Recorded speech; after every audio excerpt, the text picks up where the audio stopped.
بسم الله الرحمن الرحيم الحمد لله الذي أنزل على عبده الكتاب ولم يجعل له عوجا ثم الصلاة والسلام على ما نبي بعده محمد بن عبد الله وعلى آله وصحبه أجمعين أما بعد السلام عليكم ورحمة الله وبركاته abalabi baffe abalungi abami n'abakyala abatwota obuliro ku lutimbe gaggadde Labbaika Islam Media tubaaniriza mu episode yaffe eno y'olunaku luno olwaleero esookedde ddala ekwatagana n'amateeka. Olwaleero luno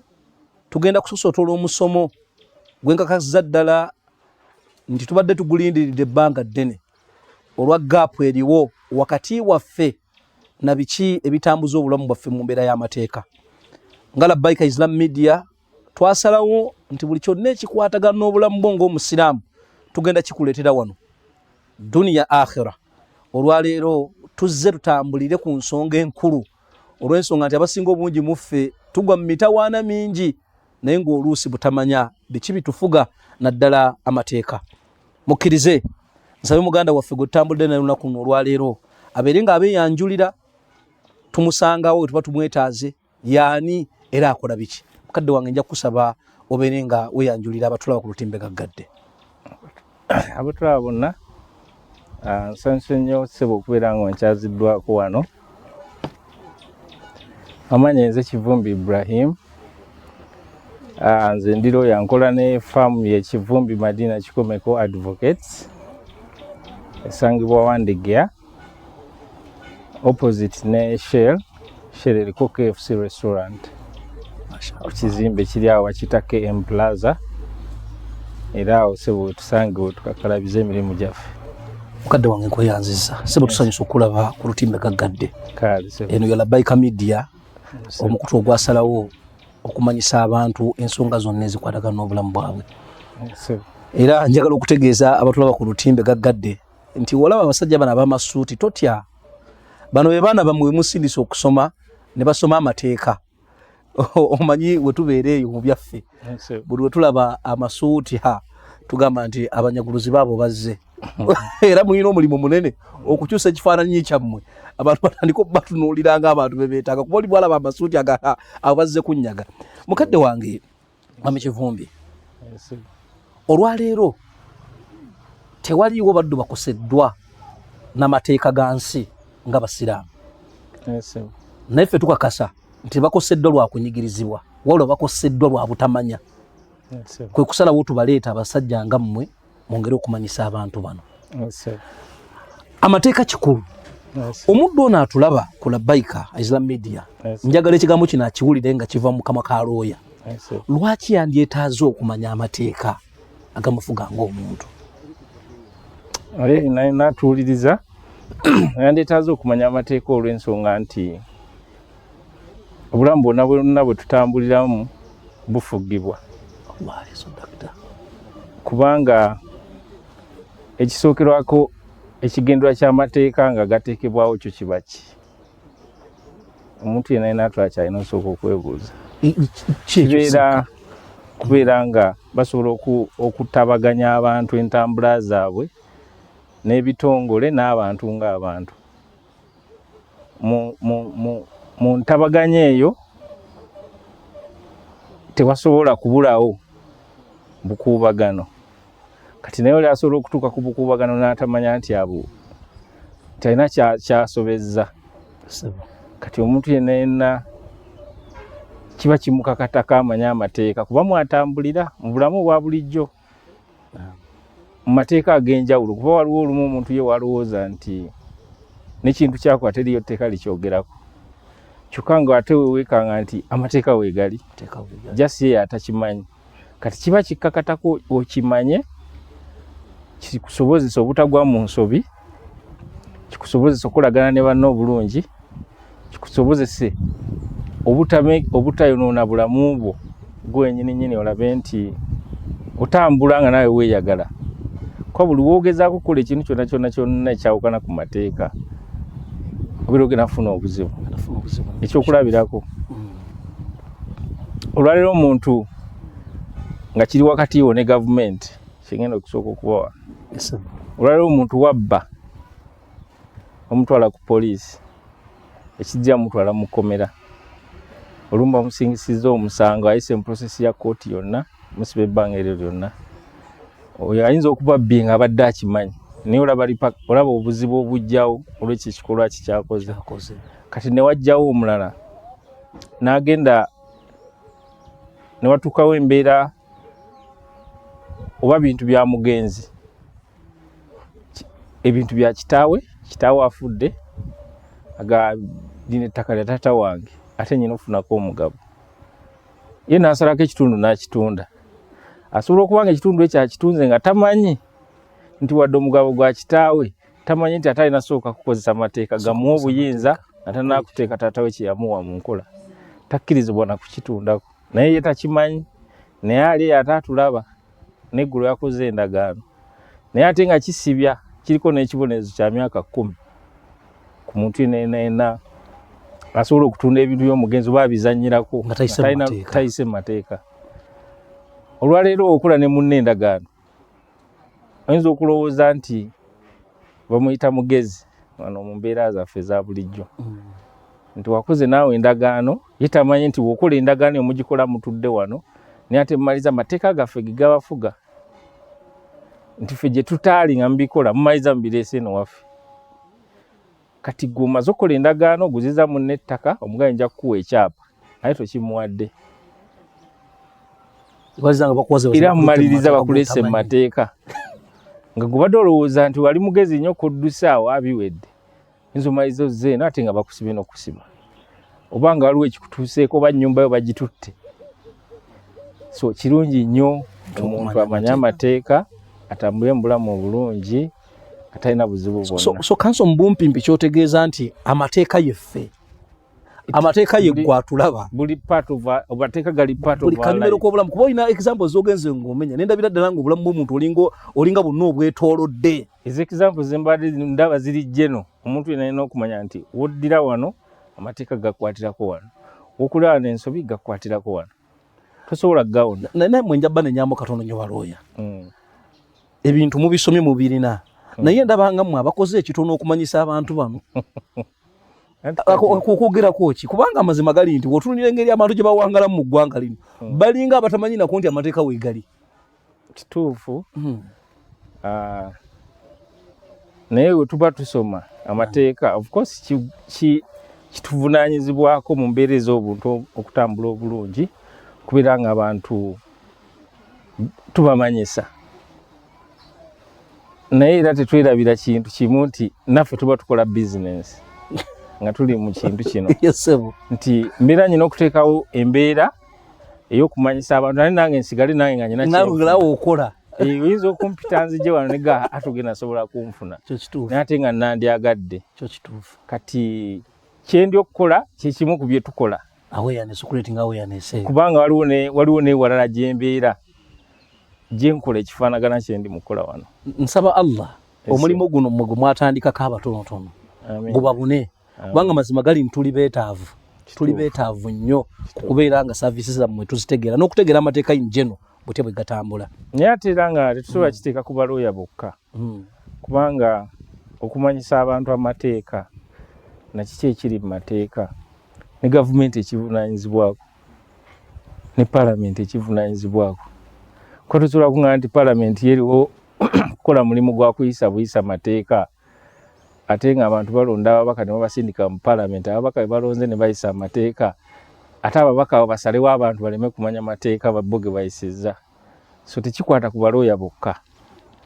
ne gavumenti paalamenti kigikwatirako ddala naye nga gwe mwami Kivumbi kati nga gwe munnamateeka tolabawo nti tebakoze kimala tekikoleddwa kubanga olwaleero omuntu atambulira mu mbeera tufuna obuzibu nti omuntu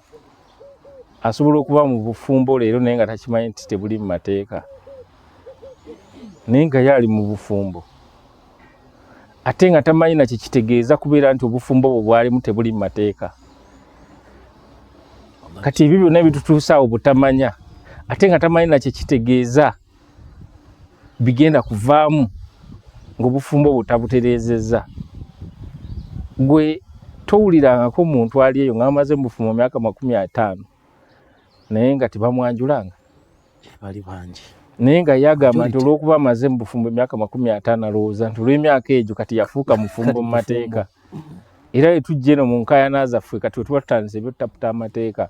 yekyo kyajjayo nga kaadi ye nti nze mazemu emyaka 50 muzadde w'abaana 10 naye nga bambi ekimutawaanyizza bubadde butamanye ebbanga eryo lyonna so tebamanyi kituufu ate ebintu bye batambuliramu ebya bulijjo ebyo tebabimanyi olwaleero omuntu takimanye nti omwana we gwe yazaala alina byatakkirizibwa mukolako nsonga nkulu oba takimanyi nti omwana gwe wazaala n'oleeta mu nsi omala omuleeta mu nsi gavumenti yetandika okufuga entambula zammwe wakati wammwe n'omwana oyo nti si nti buli kyoyagala ojja kujja okikole bukozi yadde omwana wo naye kati omulese mu amateeka kati naye kati omulese mu by'amateeka w'omuleeta mu nsi mateeka ge gafuga kati kyovulaba omuntu asobola okuva eri naga nti asibe omwana ku muti abalewo olunaku lulamba panishinga bwenjagala kuba omwana wange nze mugulire emmere kumbe kyakola tamanyi nti alina amateeka gamenya era basobola n'omubonereza olw'ekyo so kati abantu kirufu tebamanyi ate bingi nnyo bye tutambuliramu nga tebabimanyi nze byendaba nga bitono ku muntu ali atulaba binene nnyo kuba tabimanyi kigenda fuuka kitono ng'akitegedde ng'ategedde ensobi eriwo n'ebbanga lyamala nga tagimanyi kiba kinene. Abatulaba ku lutimbe gaggadde la Bike Islam Media bino nno bye tugezaako okukola naffe twenyigire mu mulimo ogw'okucreatinga awareness ku nsonga zaffe ez'edduniya n'ensonga za akhira. Kirungi nnyo omusiraamu otambulire mu kumanya ku sayidi y'eddiini bikwatagana ku Qur'ani sunna ng'obimanyi naye nga n'ebikwatagana ku dduniya obimanyi bulungi kuba bye bigenda okukulamula nga Looya bw'agambye bye bigenda okukulamula mu nsonga zo zonna z'otambuliramu ez'edduniya. Mukadde wange nga tetunayingira nnyo na mu services zemuwa nga mmwe bakanso nga balooya abantu bano bagamba nti muli so expensive bandi agadde oba nekye babategeddeko ekitono nga baagala bakiteeke mu bulamu bwabwe ate bwe bagamba okujja okubatuukako ate the costs ziri beyond ekyo kyogerako kiki ekiba making okubeera expensive ennyo nti n'omuntu ono wa wansi yandi agadde ayambibwe kummwe abamanyi amateeka atuuka ekiseera n'alemererwa. Kituufu tuli expensive era nakyo nkikiriza mu ngeri gye tubasabamu ssente eyo gy'olaba nti tuli expensive tulina amateeka agatufuga ensaba gye tusabamu ssente naye ebiseera ebisinga ate wogigenderako ennyo teri abantu batunayinza okusobola ebiseera ebimu era omaliriza ogivuddeko okusobola okuyamba kati nga wegambye nti amateeka buli kitutambuliramu kifugibwa amateeka ate ffe bannamateeka tulina ate agaffe ag'enjawulo gabafuga mmwe kati n'enkyajinga gye tubakyajinga tulina amateeka agatufuga naye ate olumu eyinza okulaba nga kiyinza oleeteramu omuntu obuzibu gwe n'ogezaako n'ogivaako ate n'ogivaako nakyo kimenya amateeka olumu ekitegeeza abantu bano abatula balekerawo beekwasa nti muli expensive batunulira amateeka gabafuga nakyo kati n'ensonga endala eri nti eno business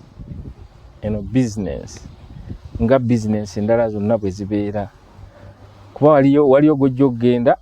akolera ekintu ku layisi era mu business eno gye tulimu era ogende ewa omulala akukyajinga nga wabbeeyi n'ensonga endala n'obulamu bwe tutambuliramu era nga balooya buli expensive timbala basajja b'amasuuti buli expensive namwe mwagala ujje mu ofiisi ogirabe ng'enyirira nnyo yagala looya ate gaalabika bulungi kati kigenda at the end of the day kikomawo eri client bye tubagala okubalabira mu cost ekomawo ate n'enyiga ffe kati client waffe naye natulabe ye final consumer yasasulira bino byonna abatulaba abasajja batulukera beekwasa nti bali expensive kuba ate era mmwe abo basindika basome ate nga mulina n'obulamu bwe mubaagaza bawangaaliremu kanso otugambye nti gw'osiŋŋaanibwa Wandegeya omuntu yeetaaga ki okujja kati nga mu law firm okusookera ddala omuntu era nga bizinesi yonna nti nga bwe njagala essaati noonyewala edduuka eritunda essaati Wendaba nga quality gyenjagala ngenda nabo. Era ne business eno bweri. Baloya bali buli wamu. Ojja kwekanga ne wano we tuli mu kitundu ogenda noonyeza oyinza okwekanga aliwo office y'abalooya. Kati ekisookerwako kumanya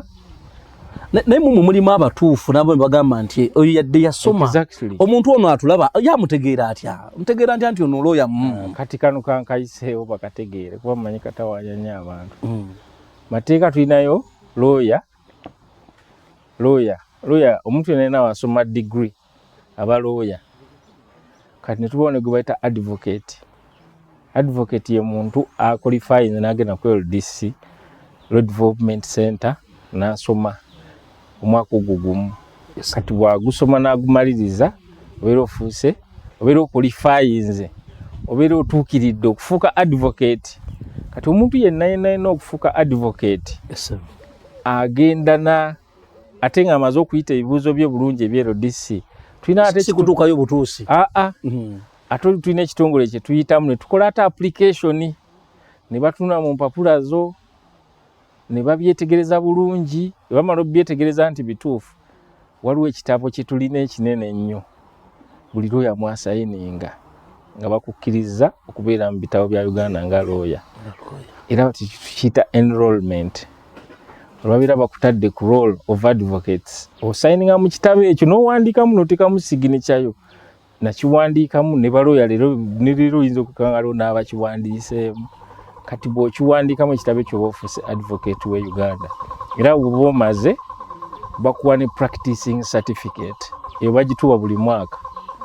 tugirinewinga nga trading license zammwe ze mufuna abali abatulaba naffe tubeera ne practicing certificates kati oyo ye looya omutuufu ebyo alina obeera nabyo looya omutuufu alina okubeera ne practicing certificate ey'ogwo omwaka gwakoleramu era ne office ya looya ng'agenda ogiteekawo si nti omala gakwata office gwe n'ogamba nti olina ekiyungu kyewaka kati ennaku zino ng'egye sikikozesa kati kankifule office asi bwe kiba waliwo gundi gy'olina okugoberera process era weeri ekitongole kye kitufuga ne kijja ne kirambula n'okulambula ogenda oteekawo office kisobola n'okugamba nti tewasaanawo office ya looya oba twetaagamu kino ne kino era amateeka gatubulya ebirina okubeera mu office ya looya bw'obeera obituukiriza era ne bakuwa license ekukkiriza okuggulawo office eyo kati ekitegeeza nti okugenda mu office ofune services za looya okusookera ddala looya alina okuba nga ali qualified ng'ayise emitendera gye mbagambye omanye mabegaawo nawulirako wano Kenya waliwo looya gwe baali batulaga oba yali Kenya wano nga practicinze nga ne mu high court abaddemu n'emisango egikwata mu 17 naye bakizuula juzi wano nti teyasoma yali akosa muntu bulala kati mu Uganda weekiri ne wano weekiri ebintu bino byonna obyogeddeko credentials zino qualifications lawyers ateekeddwa okubeera nazo tukakasendi kati oyo ateekeddwa okukola kino na kino naye olwaleero nga bwe tulina nti omuntu wagenda n'agula ettaka bamuwa plot number bane bamuwa ekyapa n'agenda Ministry of Lands n'acekinga n'akakasa nti ettaka kituufu weeriri era liri mu mannya g'oyo olwaleero bino bintu byonna byoyogeddeko nze nkola ku NASA University y'oku NASA awo tufulumya ebiwandiiko bingi nga ne certificates zoyogeddeko nazo tuzifulumya tuyinayo kati nga mwe balooya tuyinayo omuntu kuba kyetwagala okusookera ddala lwaki ebintu bino tubireeta netwagala tuyamba omuntu ono atulaba asobole okubeera ng'asobola okusengejja agaane kutomera ebintu bino byonna byogeddeko waliwo tuyinza okugenda ne tukakasa nti ono muntu mutuufu ebintu byalina bituufu weekiri wano mu ggwanga kisoboka okusookera ddala bw'oyingira mu office ya looya ebyo byonna byenjogeddeko biriko obujulizi bwabyo bw'oyingira looya woba olina amaanyi agasobola omubuuza nti oli qualified osobola omubuuza era looya ali qualified alina okubeera ne bino wammanga alina okubeera ne kaadi ya Uganda Law Society nga member eyo kaadi buli looya agirina okuggyako nga tali registered ne Uganda Law Society eyo otambula nayo obeera ku office ebeera mu mmotoka yange kuba wentuuka awantu wonna kati wengenda nga mu prison wenjireka ku office ate wentuuka ku prison ngenze kuyamba muntu ate njirabiddeyo so nga wembeera ne national ID oba wembeera ne driving permit eyo mbeera nayo lawyer abamaze okufuna card ekyo sobola okulabirako ku card eyo ndagako ku card nkimanyi card basobola nayo gikola naye kati osobola okugezaako okunoonyereza ate sobola ofunye wotandikira Uganda Law Society card jampadde nsobola okugendayo nenoonyereza nti ntuufu then lawyer buli mwaka bamuwa practicing certificate osobola omugamba ndagako ku practicing certificate yo era practicing certificate eyo ekitongole ekigituwa ye Law Council so kati omuntu no ekituwa abatuwa eyo practicing certificate buli mwaka tulina we tujijja itawo wa chief registrar naye ate office ene tuyisaamu process eno batuwe practicing certificate eyo nga tutandikira ddala ye Law Council naye gwe oba oyagala onoonyereza lawyer oyo oba mutuufu oba si mutuufu ogenda mu office gye bayita ya chief registrar olwaleero atuula wano nga ku City Square waliwo wali ekizimbe kinene kye bazimba waliwo offices eziri awo osobola onoonyereza awo oba oyagala okumanya ebikwatagana ku office ya lawyer oba ntuufu oba si ntuufu oba omwaka ogwo erina license ogenda ku Law Council eyo yonna osobola okugendayo n'onoonyereza ku bantu abo atulaba ku Bikers Limited ojja kwebuuza nti naye lwaki Seeka ali interested nnyo mu details zino golabanga eziteetaagisa naye olw'okubuuka ebintu nga bino y'ensonga lwaki olwaleero mutukaabirira lwogamba nti banzibye saategedde lawyer gwe nakussa yali mufere singa bino byonna wali obimanyi era n'obisaako essira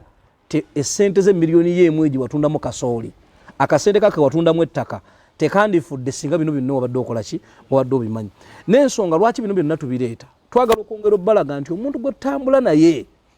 takoma kubeera bubeezi kanso kuyita kanso naye kyali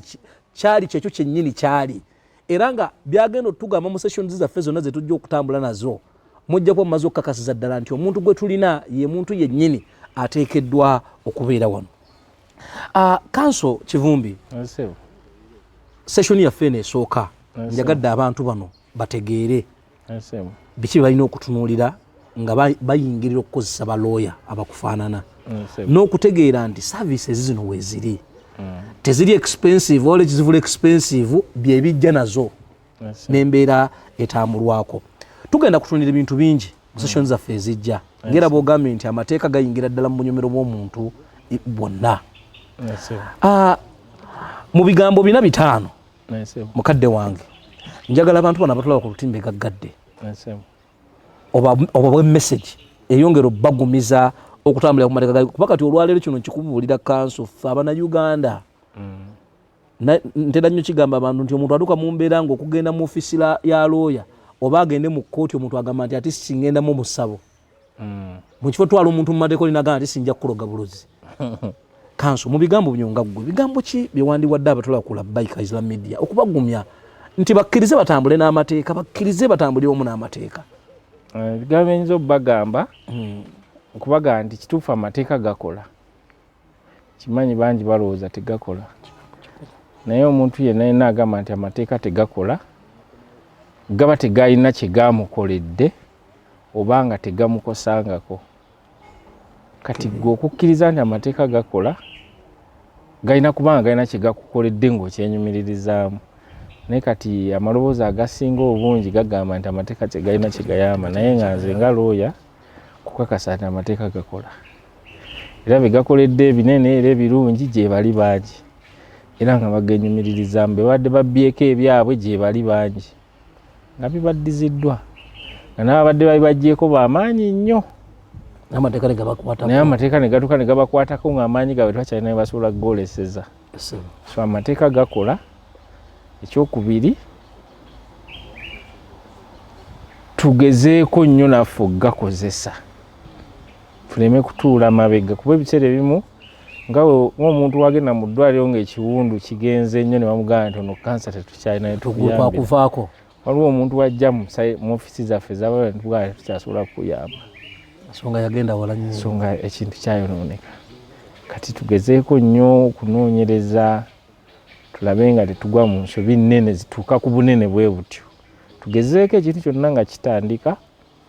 tufune okumanyisibwa okutuufu okuwabulwa okutuufu tuleme kugwa mu nsobi nnene ate era ebiseera ebisinga nti omuntu ensobi ebeerawo nga yandibadde oba olumutebeerawo badallah nga buulyawo singa yawabulwa oba singa yafuna okuyambibwa okwamangu ne bakendezawo ku bunene bw'ensonga.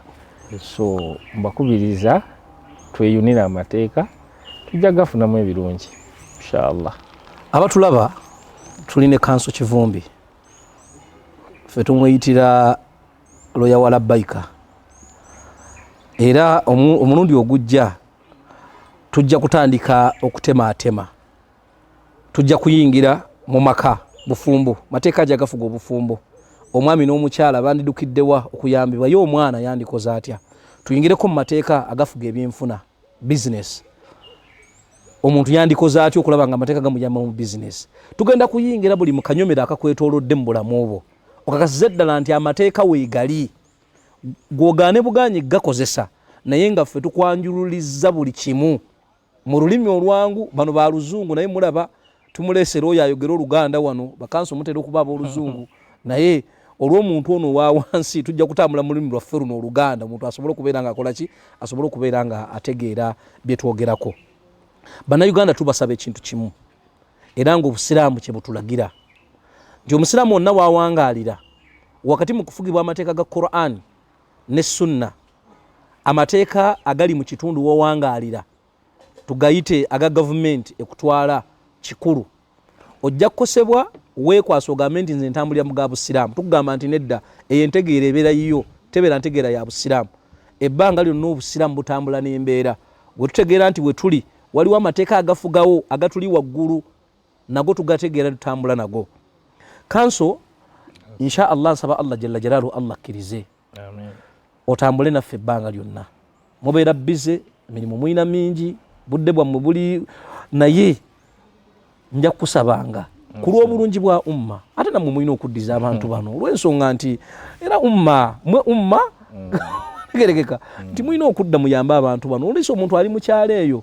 nga yesika vidiyo kana ajja kafuna ku ssimu, naye ng'ate oluusi tandibadde na busobozi bujja Kampala, naye bw'alaba ebigambo nga bino byolambuludde n'akakibo kugamba nti okke amateeka gayamba kaŋŋende nonye kanso Kivumbi anyambe mu mbeera eno. So nja kusaba ng'erabuzi okikola, kubanga oli omu ku balooyazi ffe tugamba nti ab'enjawulo abeewaayo okubeera nti ate muweereza n'omuntu ono wa wansi afunemu okubeera nga obulamu bwe butambula. Tukweyanziza nnyo kanso olunaku luno olwaleero. Abatulaba tusesetula musomo, tubadde tusesetula musomo gwe tugenda otambula nago. Mu session zaffe eziddako tugenda tandika okuyingira mu bulamu bwo nga bwe tugambye tugaziye mu bintu bino insha Allahu taala. Tubadde ne kanso Kivumbi era mujja kubanga mulaba bajja kubawa information ekwatagana ne office ya kanso gwali wano mu Kampala. Kanso gendayo kufaamu ye obeere ng'oyambibwa.